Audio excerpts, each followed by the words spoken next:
السلام علیکم ورحمۃ اللہ وبرکاتہ۔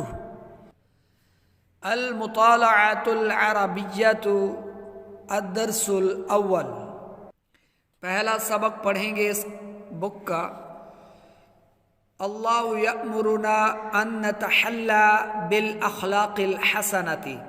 اللہ نے ہمیں حکم دیا ہے کہ ہم اچھے اخلاق اختیار کریں۔ اچھے اخلاق اختیار کرنے کے لیے ہمیں یہ کچھ آیتوں کا سبق دیا گیا۔ آیتوں کے جز ہیں، کچھ حصے ہیں، ان کو زبانی یاد کرنا ہے ترجمے کے ساتھ۔ وَعِبَادُ الرَّحْمَنِ الَّذِينَ يَمْشُونَ عَلَى الْأَرْضِ هَوْنًا وَإِذَا خَاطَبَهُمُ الْجَاهِلُونَ قَالُوا سَلَامًا۔ اور رحمان کے بندے جب وہ زمین پر چلتے ہیں عاجزی کے ساتھ، اور جب جاہل ان سے مخاطب ہوتے ہیں تو یہ کہتے ہیں سلام، یعنی بحث نہیں کرتے ان سے، بس سلام کہہ کر گزر جاتے ہیں۔ سورۃ الفرقان مزید اس کا ترجمہ با محاورہ دیکھ کر قرآن سے آپ نے لکھنا ہے۔ سورہ فاطر آیت نمبر 28 کا ترجمہ بھی وہاں سے دیکھ کر آپ نے لکھنا ہے۔ انما یخشی اللہ من عبادہ العلماء۔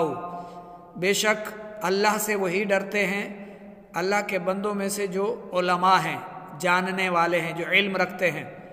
وقل رب زدنی علما، اور فرما دیجئے اے میرے رب میرے علم میں اضافہ فرما۔ سورہ طٰہٰ آیت نمبر 114۔ سورہ طٰہٰ پوری آپ کو ترجمے کے ساتھ ایک بار ضرور پڑھنی چاہیے۔ نمبر 4، وَمَن يُؤْتَ الْحِكْمَةَ فَقَدْ أُوتِيَ خَيْرًا كَثِيرًا۔ سورۃ البقرہ آیت نمبر 269۔ اور جسے حکمت دی گئی، اور جس کو حکمت دی گئی بس تحقیق اسے بہت ساری خیر دے دی گئی۔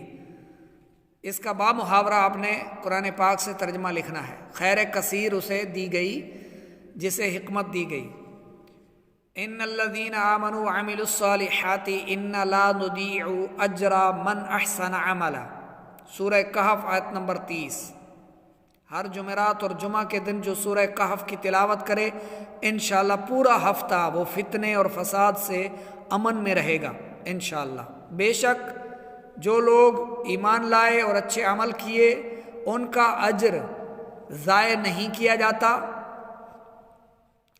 اچھے اعمال میں سے، یعنی جو اس نے اچھے کام کیے ہو ایمان والا تو اس کا اجر ضائع نہیں ہوتا۔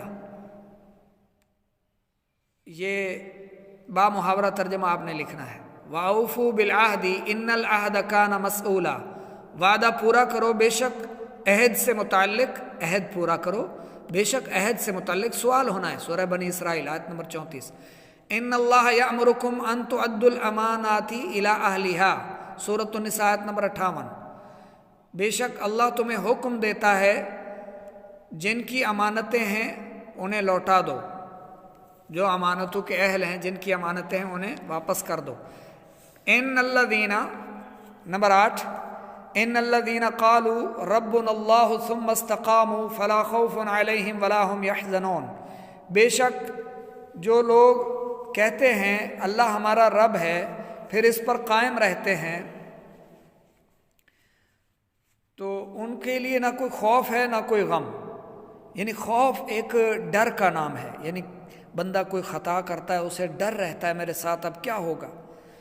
غم کوئی چیز چھوٹ جائے تو وہ غمگین ہو جاتا ہے کہ یہ چیز مجھے نہیں ملی، یعنی وہ من مانتے عیش میں جنت کے ٹھکانوں میں مزے سے رہیں گے، ہر چیز ہر نعمت انہیں وہاں میسر ہوگی، ہمیشہ ہمیشہ جنت میں رہیں گے، کسی چیز کی کمی نہیں ہوگی کہ وہ غمگین ہوں، اور کوئی انہیں خوف نہیں ہوگا، کسی طرح کا انہیں عذاب نہیں دیا جائے گا۔